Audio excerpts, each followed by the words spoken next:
Universities officially begin admissions of first-year students into various courses, the parents continue to raise concerns over the cost of higher education. This comes despite the government's recent announcement of a fee reduction. Our reporter Stanley Otieno interacted with parents of first-year students joining Kenyatta University and filed this report.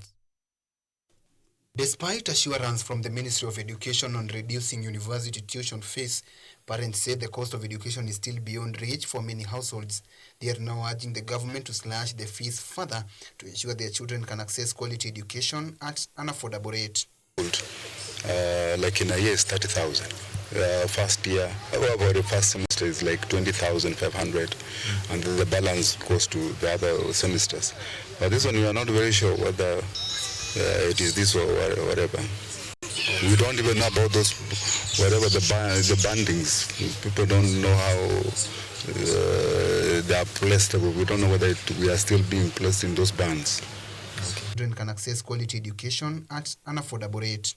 The patients argue that harsh economic times have left many families struggling to sustain their children's education. They are particularly worried about tuition fees alongside accommodation and upkeep costs. About the government, I mean about the education standards in Kenya, it's not that bad, but the major challenge we have as parents and the load we have is about the fees, which over time they have really rapidly rise.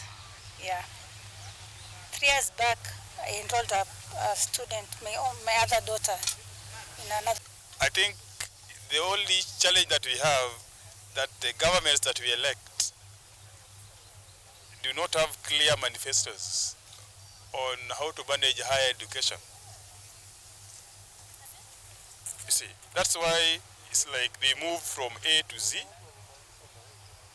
A to B, A to Z, because seriously, somebody once complained that he was not consulted.